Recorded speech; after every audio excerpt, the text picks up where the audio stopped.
Sequência de mensagens e estudos do Evangelho de Mateus, nós nos deparamos com uma afirmação magistral de Jesus no domingo passado. O Senhor Jesus Cristo disse: vocês são a luz do mundo.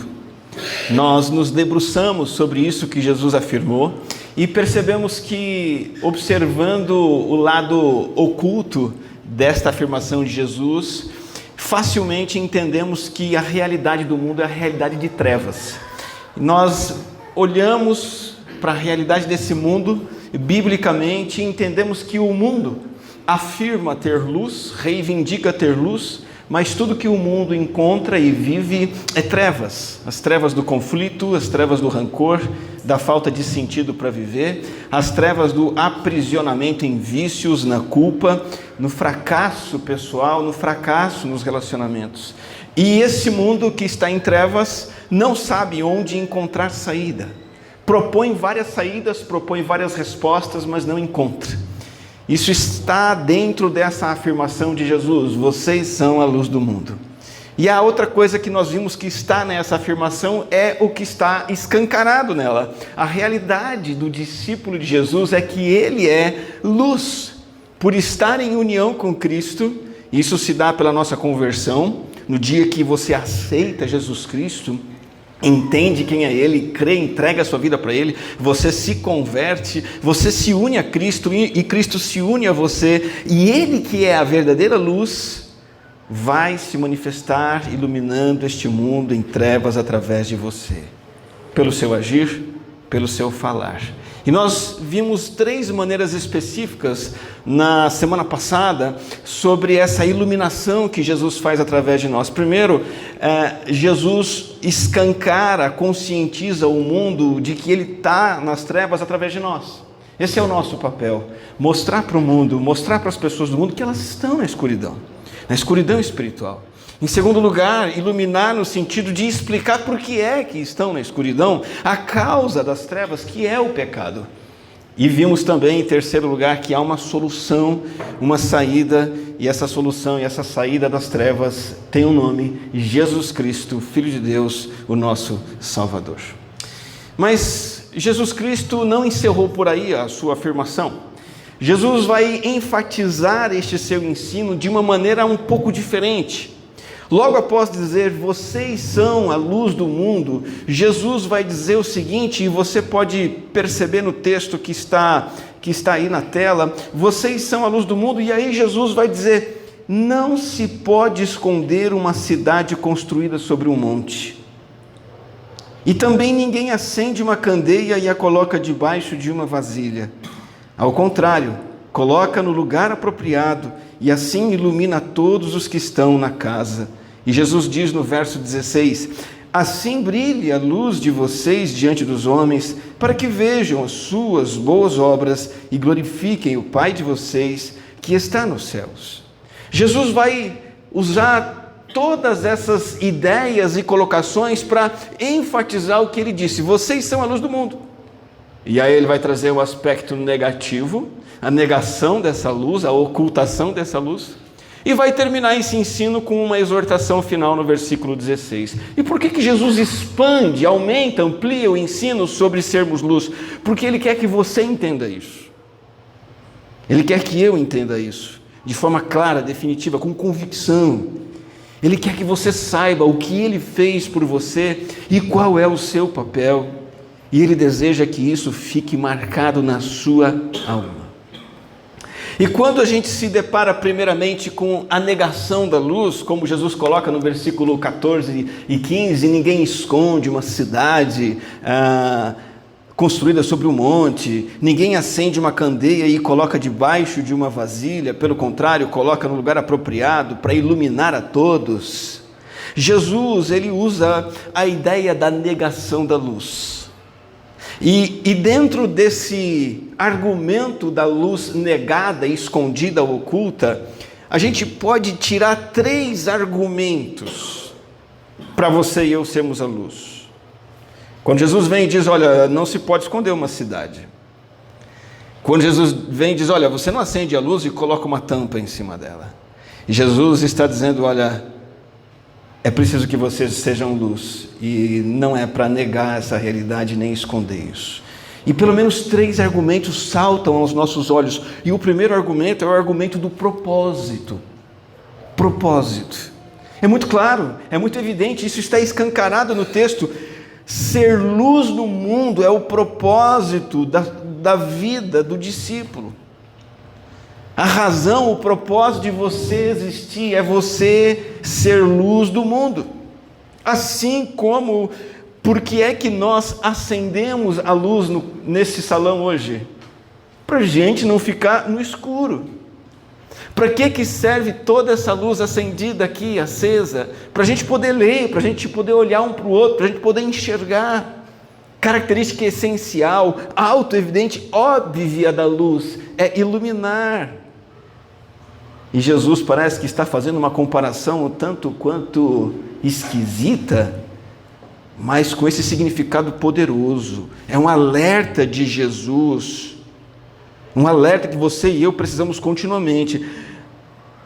Facilmente nós nos esquecemos da nossa função essencial. Muito fácil você começar a passar os seus dias esquecendo do que é que você é e quem você tem que ser no mundo.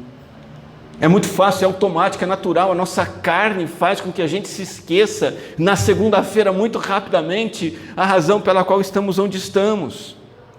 E Jesus vem e apela para o nosso bom senso. É óbvio que uma lâmpada acesa é para iluminar todos os quantos estão no interior da casa. Não há outra finalidade, exceto essa, a luz disseminar e difundir aonde ela foi colocada. Não há razão para você existir. Onde quer que você exista, onde quer que você passe, por onde quer que você anda, não há razão, senão essa, você mostrar Cristo em você e através de você. Esse é o seu propósito. O segundo argumento que nós tiramos aqui dessa fala de Jesus é o argumento do absurdo. O argumento do absurdo. Você pega uma luz que não ilumina, isso é um absurdo. Você pega uma luz que você esconde, você acoberta, você põe uma tampa, isso é uma contradição, uma coisa ridícula. Acender a luz e cobrir com um objeto, porque o propósito da luz é justamente iluminar. É um absurdo o crente que não age como luz, que faz um contraste com as trevas. Não faz sentido ocultar aquilo que em essência precisa aparecer. Se nós temos um propósito escancarado da luz, nós temos aqui o absurdo e a contradição de não iluminar. E o nosso contraste no mundo onde vivemos tem que ser óbvio, tem que ser claro, tem que ser natural. Mas pasme, por mais que seja uma loucura você achar que você vai acender uma luz para tentar escondê-la, há o perigo e a tentação de você e eu, cristãos, agirmos dessa forma que, à luz desse texto, é ridícula. À luz desse texto de Jesus, é fútil agir dessa forma, mas muitos crentes agem assim. Preferem não mostrar Jesus aonde estão. Preferem mostrar quem eles são, preferem não mostrar nada, preferem se esconder, preferem ficar quietinho no canto. E Jesus fala, isso é absurdo, isso não faz sentido. Veja, Jesus faz uma grande obra numa pessoa, num crente. Uma obra maravilhosa, de graça, de salvação, de perdão. Jesus dá sentido, resposta e direção. E isso não é para ficar escondido, não é para passar despercebido. Mas quantos crentes preferem esconder de propósito essa graça maravilhosa? Isso é uma coisa absurda, isso é uma insensatez. O primeiro argumento é o argumento do propósito, o segundo argumento é o argumento do absurdo, e o terceiro e último argumento é o argumento da inutilidade. Da inutilidade. Da mesma maneira que Jesus disse em um versículo anterior que o sal que não salga não presta para nada, ele é inútil, assim também esconder-se é tornar-se completamente inútil. Quando você se diz crente, mas você não diz que você é crente no seu trabalho, quando você se diz crente, mas você não age diferente dos teus companheiros na escola, dos seus colegas, Quando você se diz crente, mas não convida as pessoas para conhecer o Evangelho, para conhecer Jesus, para vir para a igreja. Quando você se diz crente, mas não ilumina, você e eu estamos sendo inúteis. A qualidade essencial da luz, aqui no contexto de Jesus, é a única qualidade da luz.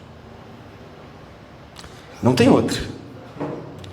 Quando você tem alguma coisa lá que não está cumprindo bem a sua função, você consegue arrumar uma outra coisa para fazer com aquilo.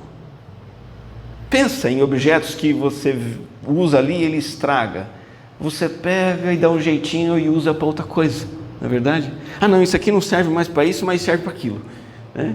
A famosa gambiarra, vai quebrando galho, né? A luz não é assim. A luz é para iluminar. Se ela não ilumina, não tem outra utilidade, não tem uso alternativo. Você não tem opção. Ou você é um crente que ilumina, ou você e eu somos inúteis. Aquele cristão que é meramente formal, sabe? Aquele cristão que é nominal, ou seja, só de nome, é só um nome dele que é cristão, mas não demonstra as virtudes do Senhor. Não traz nos lábios a mensagem da cruz. Paulo fala, são pessoas que têm forma de piedade, aparência de piedade, mas negam o poder.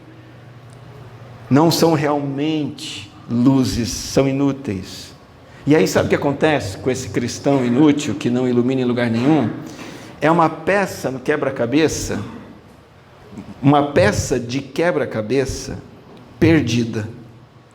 Não encaixa nem no quebra-cabeça do reino, da igreja, mas também não encaixa no quebra-cabeça do mundo. E tem cristão que é assim, não encaixa na igreja, ele vai, mas não vai, não ilumina, não salga, não serve, e não se ajusta, mas também não tem coragem de se encaixar de uma vez no mundo, fica naquele peixe fora d'água. Se a ilustração da peça do quebra-cabeça não faz sentido, a do peixe fora d'água talvez te ajude. É um peixe fora d'água na igreja, é esquisito lá, é meio que turista, meio que vai, mas não vai. E no mundo, mesma coisa. Não tem coragem de mergulhar de vez no mundo, nas suas práticas, nos seus pecados, e fica nesse meio termo. Cristianismo, então, apagado, sem luz, sem vibração, sem felicidade, sem paz de espírito, sem vida abundante. Jesus diz, eu vim trazer vida, vida plena. Está cheio de cristão com vida medíocre. Se você perguntar para ele se tem vida plena, ele vai dizer, de jeito nenhum, minha vida está uma miséria. Por quê? Não é por causa de questões talvez psiquiátricas, psicológicas, mas talvez seja por questões espirituais. É porque não mergulha no mundo, mas também não mergulha no reino.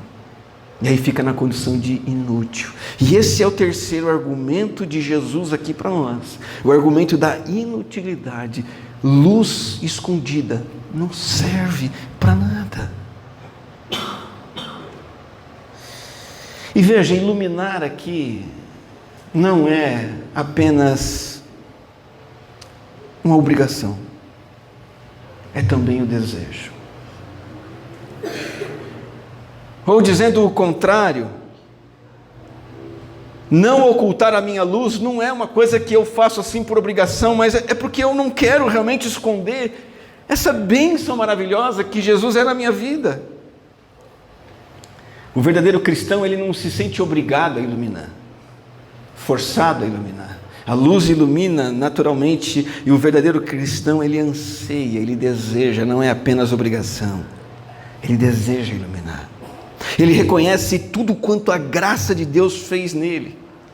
Ele sabe o quanto Deus é bom na vida dele, o quanto Deus tem feito e fará. Ele abraçou as promessas de Deus, ele tem certeza da sua salvação, ele está feliz da vida, e ele entende que isso tudo foi dado para ele passar adiante, abençoar outras vidas, trazer outras pessoas das trevas para a luz.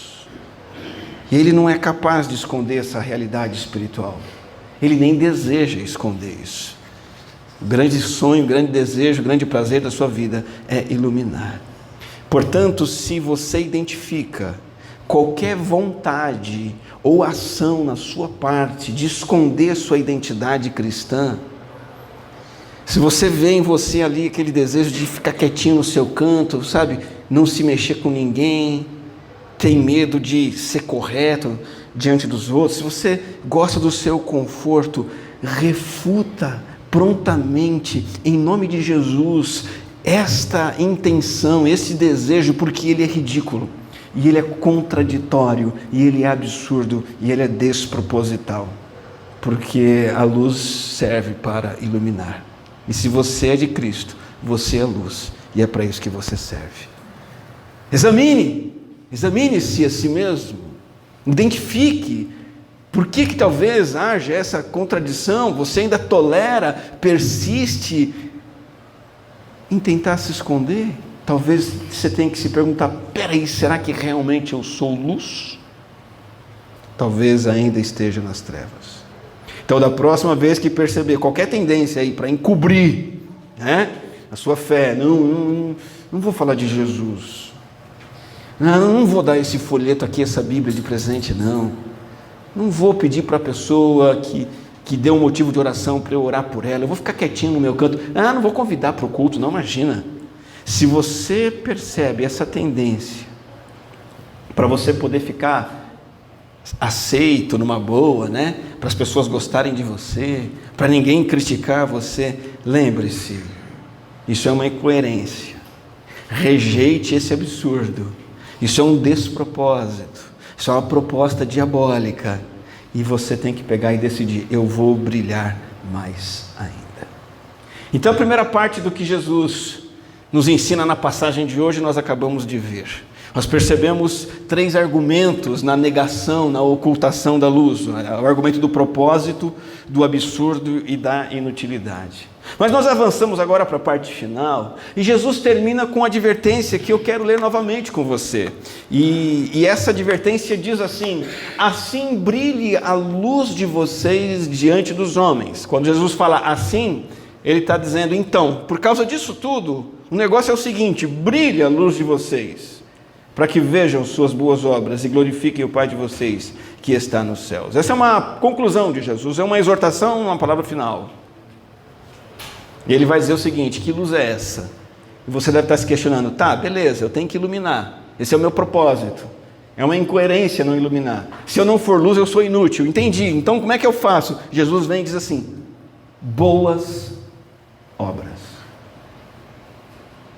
A luz com a qual os discípulos de Jesus iluminam o mundo em trevas, essa luz se chama boas obras. Difícil de guardar? Difícil de aprender?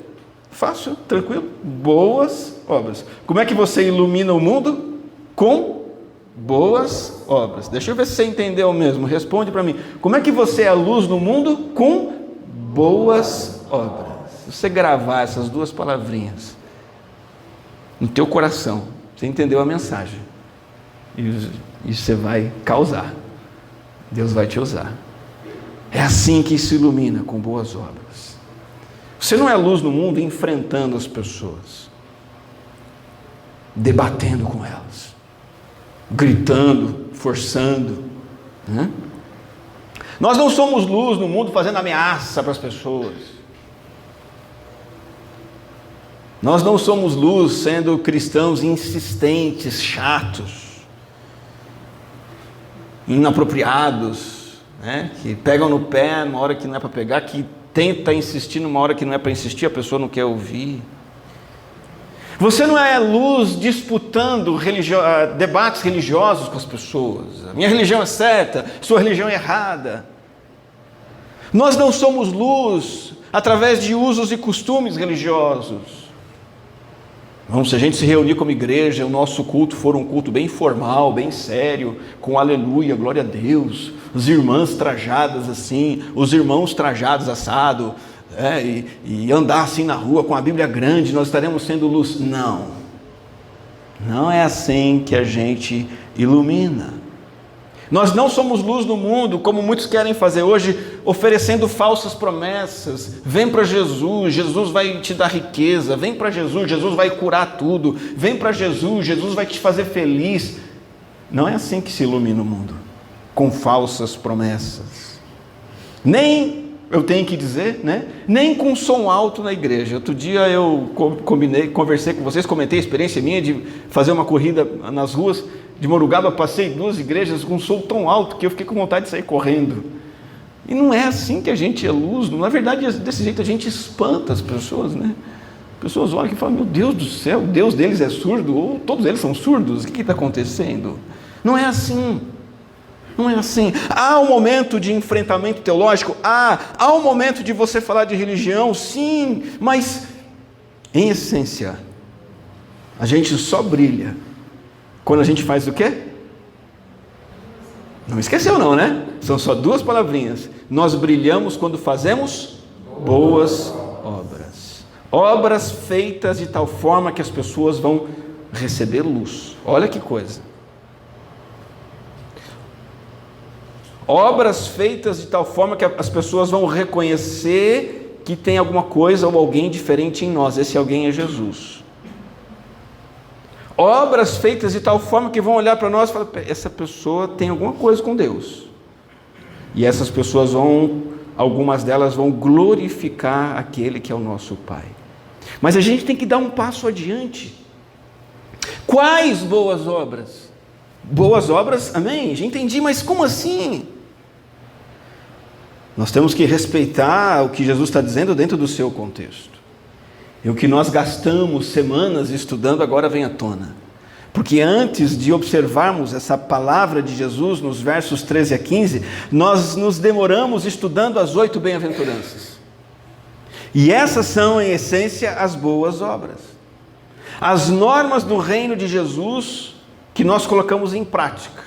Bem-aventurados os pobres em espírito, os que choram, os que são humildes, os que têm fome e sede de justiça, os que têm misericórdia, os que são puros de coração, os que são pacificadores. Todas essas normas são as boas obras colocadas em prática no cotidiano, para testemunhar no reino.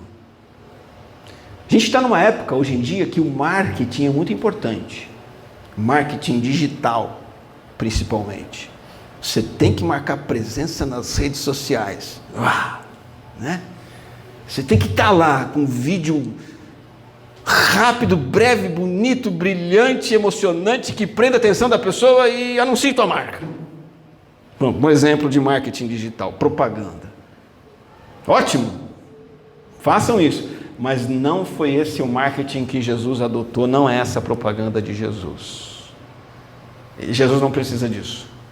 O que Jesus determinou é que nós façamos boas obras. Vamos trocar isso em miúdos, vamos falar isso na prática. Por exemplo, se tem alguém necessitado na firma, o discípulo de Jesus é o primeiro a oferecer ajuda, o primeiro a se aproximar e o último a apontar falhas e defeitos e encontrar culpados. Porque nas trevas é assim, a pessoa está com um problema, a turma corre para comentar e dizer que é bem feito, que ele merece. Não é assim? Mas nós temos que ser misericordiosos. Boas obras significa que nós somos os últimos a ser grosseiros com os outros. Você quer um exemplo de uma boa obra? É hoje, quando chegar na sua casa, o jeito que você vai tratar tua esposa, teu marido, teus filhos, teu pai, tua mãe. Isso é boa obra. Tratamento cordial, afetuoso, nunca indelicado. Isso é uma boa obra. Os seus familiares vão ver Jesus em você. Boa obra é quando o teu patrão na empresa olha para você e fala: nesse eu posso confiar. Esse aí é fiel. Esse não é preguiçoso.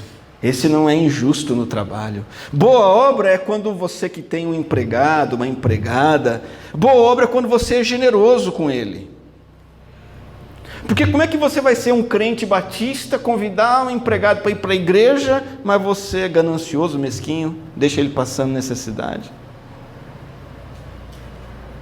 Boa obra é você rejeitar conversas que são imorais, palavreados tolos, sujos, ofensivos, e procurar falar apenas aquilo que é bom, divertido sim, agradável, mas edificante. Boa obra é quando alguém se dá bem e você se alegra, de verdade, de coração. Boa obra é você buscar o bem-estar dos outros e prestar socorro para os necessitados. É você olhar para um órfão e estender a mão para ele. Boa obra é você ver um pobre e ajudá-lo, um maltratado, um refugiado, oferecer abrigo, um idoso e apoiá-lo, um enfermo, ajudá-lo. Se envolver pessoalmente com pessoas nessas condições de necessidade, ou se envolver com igrejas, ONGs e instituições que prestam ajuda para esses grupos de risco. Boa obra. É assim que brilha. É assim que brilha. Essa é a essência. E o que nós estamos vendo aqui é o espírito. Nós estamos vendo aqui a alma da fé cristã. Nós ajudamos outros a conhecerem a Deus dessa forma. É dessa forma. Ao olharem o nosso comportamento. Isso é muito sério. Isso é muito sério, muito profundo. Isso me coloca numa condição de temor e tremor. Olha só. Eu ajudo minhas filhas, minha esposa, minha igreja, meus vizinhos. Eu ajudo os outros a conhecerem a Deus dessa forma. Ao verem o meu comportamento,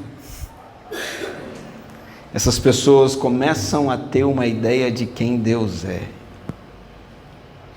Isso tem acontecido com você. Ao verem o seu comportamento, as pessoas dizem: ah, Deus é amor. Ao verem o teu comportamento, as pessoas dizem: puxa, Deus é o Deus de paz. Olha a paz daquela pessoa. Percebe?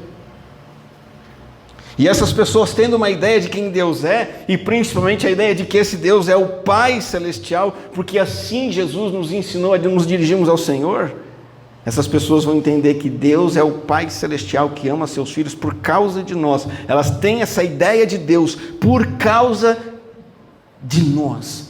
Por causa do quê? Das nossas boas obras. Pegou a ideia? Pegou a visão, meu irmão? Nesse versículo 16, existem algumas maneiras de fazer boas obras e ser luz do mundo. A primeira é que você não pode fazer boas obras para si. Você precisa fazer boas obras para a glória do Senhor. Foi isso que Jesus disse no texto. É para as pessoas glorificarem o Pai Celestial. O crente faz boas obras com total ausência de querer ostentar, de querer se exibir. Me perdoe a expressão, né, de arrotar a sua religiosidade. Ele não tem isso. Chamar atenção para si mesmo. Olha que evangélico que eu sou. Olha que bom cristão que eu sou. Não. O ego se perde, se esvazia no que Jesus disse: sejam pobres em espírito. Na primeira bem-aventurança, nós desaparecemos, nosso ego é esmagado e nós fazemos tudo tendo como foco Deus ser visto, as pessoas terem uma ideia de quem Deus é, e nós e as pessoas mantendo os olhos nesse Deus. Então, a primeira maneira de fazer boas obras, a maneira correta de fazer boas obras é buscar a glória do Senhor, senão não vai funcionar. É para a glória de Deus? É porque você quer que as pessoas conheçam a Deus? É porque Deus é bom? Que você quer exaltar a Deus? Faça boas obras. Segundo, a segunda maneira é conduzindo os outros a Cristo. Eu não sei se você tem essa pegada, sabe, no teu coração. Não sei se você tem esse zelo, não sei se você se sente chamado, mas a partir de hoje se sinta a fazer isso.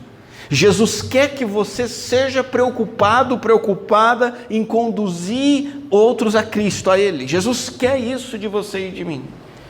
Jesus quer que nós nos importemos com os nossos vizinhos, familiares, amigos, colegas de futebol, de academia, colegas de trabalho. Jesus deseja que nós conduzamos outros a Cristo.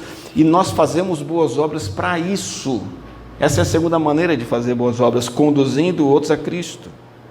Olharem para Cristo, se orgulharem de Cristo e também se dedicarem a Cristo. Se eu sou discípulo de Jesus, eu não busco apenas eu seguir Jesus e glorificá-lo sozinho, eu quero que outros façam o mesmo. Por isso que Jesus vai dizer aqui no texto, olha para os outros, alcance os outros, que os outros vejam e que os outros também venham para a luz. Você tem esse desejo de conduzir outros a Cristo? Ou você está aí hoje preocupado só com você mesmo, com você mesmo? Não é assim que se vive a vida cristã. Jesus quer que você queira trazer outros para Cristo. E é assim que se faz boas obras, buscando a glória do Senhor, conduzindo outros a Cristo. E terceiro e último lugar, há nessa palavra de Jesus uma pincelada de compaixão pelos perdidos.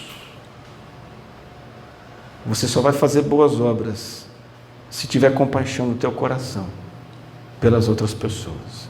Você não consegue fazer boas obras se você é rancoroso. Eu não consigo fazer boas obras se eu sou egoísta. Eu não consigo fazer boas obras se eu só vejo defeito nos outros, problema nos outros. Eu não consigo. Mas quando Deus me dá um olhar de compaixão, aí eu começo a conseguir fazer boas obras. Você consegue tratar bem uma pessoa de quem você está com raiva? Você sabe, se você é casado, você sabe do que eu estou falando. Se você tem filho, você sabe. Você não consegue. Porque a nossa indignação supera a nossa compaixão.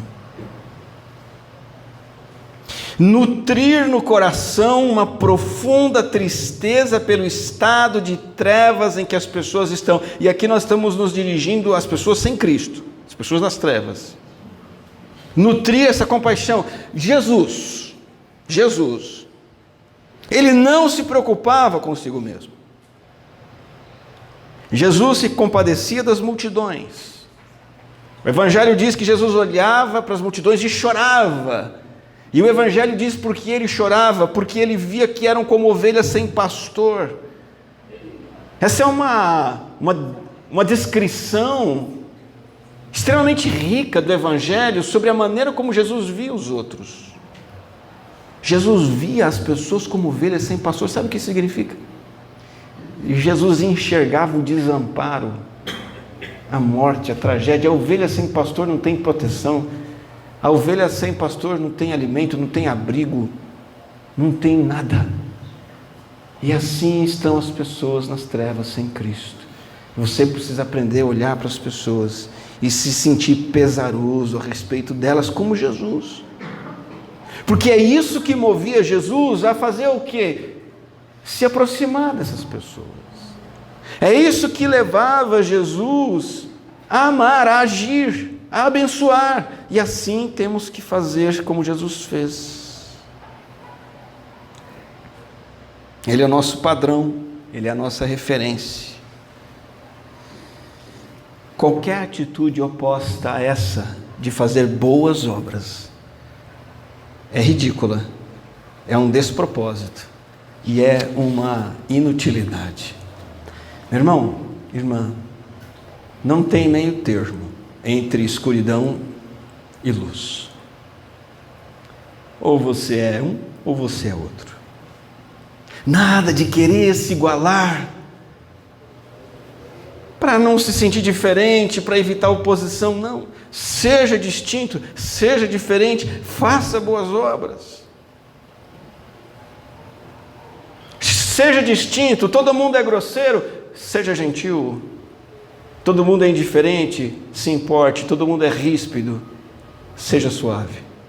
Faça diferente. As pessoas estão individualistas, não seja. Se preocupe com os outros. seja luz, seja diferente. Vivemos num mundo de sensualidade. O tamanho da roupa diminui cada vez mais, principalmente das mulheres. Queremos cada vez mais o que é erótico e vemos numa sociedade de liberação sexual. Seja diferente. Não vá por esse caminho. Você vê no mundo linguagem suja, baixa, com duplo sentido. Seja diferente, tenha coragem de não ir por esse caminho. Não há meio termo. Nós vivemos num mundo em que acabou o respeito à autoridade. Não há mais autoridade respeitada nos lares. A autoridade não é respeitada na escola, no trabalho. Seja diferente, respeite a sua autoridade. É assim que você é luz, respeitando seu professor, seu chefe, seu pai, sua mãe. Não há meio termo. Faça boas obras. O meu apelo para nós nessa noite, e eu me volto para a iluminação antiga, para deixar uma palavra final. A luz antiga é diferente da nossa aqui, com corrente elétrica e tudo mais. A luz no tempo de Jesus basicamente tinha duas coisas: o óleo e o pavio.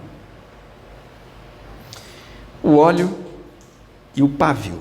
Dois itens que compunham e não podiam ser separados a lâmpada antiga, e também são dois itens que devem compor a sua vida para sermos luz em nossos dias, onde quer que estivermos. Em primeiro lugar, o óleo, o azeite. O óleo é aquilo que faz a chama ficar acesa. É absolutamente essencial. Não se iluminava sem ele. É o combustível. Você quer ser luz? A vida divina precisa estar em você como óleo, como azeite.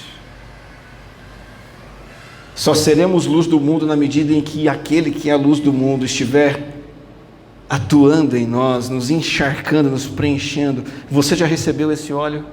O óleo do Espírito, o óleo que é Cristo. Cristo habita em você. A oração de Paulo pelos crentes de Éfeso era que Cristo habite no coração de vocês, para vocês serem cheios da plenitude de Deus. Essa oração é para mim e para você hoje também, para nós sermos cheios de toda a plenitude de Deus. O óleo nos enchendo. Então você recebe Cristo como seu Salvador, você recebe esse óleo. E esse óleo você não recebe uma única vez. Você vai buscar continuamente mais e mais desse óleo através da oração. É uma necessidade. A oração constante, diária, é o seu ato participativo para ter mais e mais azeite do Espírito Santo. É o suprimento inicial de Cristo e do Espírito na conversão, que vai ser reabastecido, renovado pela oração. Você vai recebendo cada vez mais, saciando essa fome e sede de justiça da qual Jesus falou nas bem-aventuranças. Cristo nos satisfaz plenamente? Sim. Quando a gente se converte, Ele nos satisfaz, é verdade. Mas nós sempre haveremos de desejar mais. Não podemos ficar estáticos. Não podemos descansar. Quando você encontra pessoas que são fiéis ao Senhor, hoje em dia, em uma igreja, na história da igreja, um missionário, alguém, ou mesmo no Novo Testamento, na Bíblia, quando você se depara com alguém que fez boas obras, que foi fiel ao Senhor, que impactou o mundo, que iluminou o mundo, não há exceção. Todas essas pessoas descobriram a necessidade de se encherem do óleo do Espírito continuamente, horas e horas de oração, de meditação e de estudo da palavra. Porque se acaba o óleo, acaba a luz. Essas pessoas que impactaram, iluminam o mundo, jamais deixaram de buscar desse azeite através da oração, da leitura da palavra e da meditação, suprindo sua necessidade espiritual. Então você quer ser luz, para a glória de Deus, trazer pessoas para Cristo, tendo compaixão delas. Você quer fazer boas obras, porque esse é o seu propósito. É um absurdo não iluminar. Essa é a finalidade da sua existência. Se encha do azeite, do óleo do Espírito. Em segundo lugar, tem o pavio. E a questão do pavio na iluminação antiga é que uma vez que o pavio começasse a esfumaçar, vamos dizer assim, começasse a esfumaçar, o que é que tem que fazer? Quem é antigo aqui sabe? Cortar, né? Você corta aquele pedacinho e ele continua queimando, iluminando. Começou aquela fumaça, corta. Não tem luz boa com o pavio sem cortar. Você e eu precisamos ser constantemente aparados, podados, cortados, limpos. Tudo aquilo que não tem a ver com o Senhor na nossa vida precisa ser cortado. Se eu te perguntar,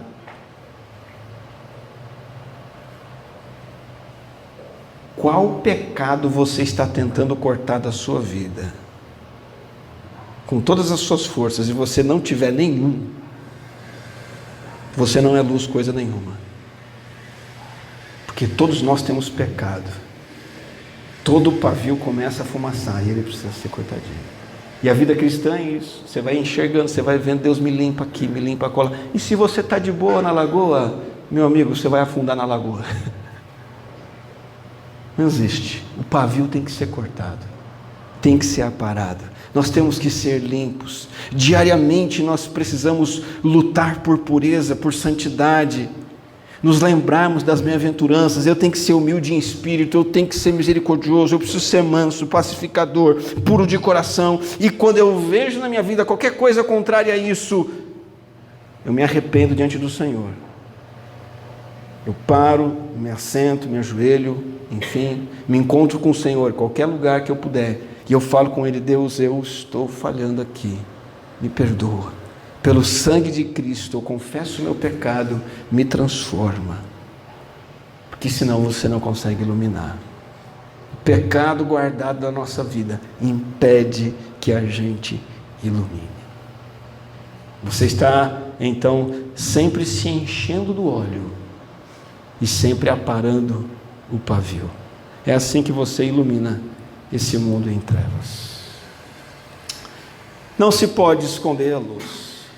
É um despropósito, é uma contradição e é uma inutilidade. A maneira de nós iluminarmos é fazendo boas obras, para Deus ser glorificado, para as pessoas serem alcançadas, nutrindo compaixão por elas. Então vamos adiante, vamos iluminar aonde quer que estivermos. Vamos falar com o Senhor? Oremos. Graças te damos, ó Deus, pela tua palavra que chega a nós nesta noite, como igreja reunida em teu nome. Bendito seja o Senhor. Tu és a luz que veio a este mundo e nos trouxe das trevas para o reino do teu Filho amado, o teu reino, o reino da luz. Que a tua luz, ó Deus, o teu amor, a tua presença, o conhecimento do teu nome possa nos preencher e nos preenchendo, transbordar de nós através de boas obras em todo o nosso viver, mostrando aos outros o teu amor e a tua graça, impactando pessoas com a luz, que é a solução, a saída e a resposta que este mundo precisa. Em nome de Jesus eu clamo por esta igreja, Pai, que sejamos luz nesta nossa cidade e onde quer que nós estivermos. Em teu nome que eu oro. Amém.